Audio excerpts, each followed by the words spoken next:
Well, hi there. My name is Sean Humphreys with Asante Capital Management. I want to welcome you to this particular presentation on government pensions. The specific pension that we're going to deal with today is old age security benefits, and we're going to talk about the eligibility requirements, what the pension amount is going to be. But we're also going to talk about some of the significant changes that were introduced to old age security benefits this year. So first of all, what is old age security? A retirement benefit that's financed from the general revenues of the federal government. So it's not something that you and I finance through our contributions, unlike Canada Pension Plan, which is financed through contributions, both employer and employee, and the ultimate benefit is based on things like insurable earnings. If you look at total payouts, last year, $38 billion paid to close to 5 million Canadians. It ranks as one of the largest federal expenditures that the government has every year, and the payout's not based on contributions or your income, as I talked about previously. Based on the most recent federal budget, old age security is being restructured so the costs can cope with the general aging of the population. So the aging of the baby boomer demographic group is forecast to put tremendous pressure from a cash flow standpoint on the federal government's ability to fund the plan. So as a result, changes have been introduced to that plan. We'll talk about that in more detail. So how do you qualify? Well, you need to be at least age 65 and have lived in Canada for at least 10 years. You don't need to have worked to receive the benefit, so it's not based on employment income. And when you look at the benefit, a minimum of 20 years of residence in Canada after reaching age 18 is required to receive the pension outside of Canada. You must be a Canadian citizen or legal resident on the day before your application is approved. And if you no longer live in Canada, you must have been a Canadian citizen or legal resident on the day before your departure from Canada. The amount of benefits, we'll talk about the specific amount in a second, but a person who's lived in Canada after reaching age 65 for periods that total at least 40 years may qualify for a full old age security pension plan.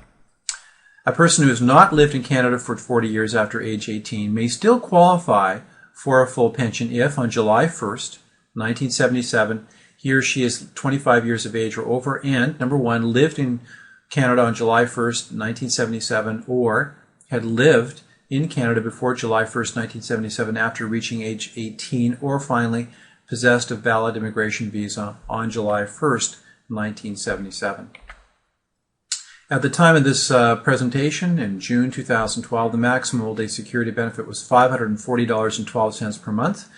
The average benefit paid right across the country to all recipients of old age security was $510.21 per month. The government giveth and they taketh away, and that is the clawback provisions. If your net taxable income is $69,562, you might be subject to clawback at that point. And your old age security benefits would be fully clawed back if your taxable or net taxable income is $112,772 or above. So the basic thing you need to think about on this item, and you may want to work with your tax consultant or your financial planner, if you have flexibility in your income and you're being impacted by clawback, there may be ways to restructure your income so that less of a clawback effect is taking place for you. Now, why the changes to old age security? Well, first of all, we're living longer and we're healthier. 1970 life expectancy was 69 for men, 76 for women. Today it's 79 for men, age 83 for women. If you just look at age 60 from that point, if you're healthy, you're going to live longer than that on average. So the largest the largest cohort in history, the baby boomer generation, will be putting tremendous pressure on this, the cost of this particular pension. So the result, changes or restructuring. The old age security program is the largest single government expenditure. I talked about that. We're likely going to see that program grow from the current $38 billion to as high as $108 billion by the year 2030. And the number of people working to taking the pension is changing quite dramatically. So if you look at this chart, in 1990 there was over 5 people working for every senior.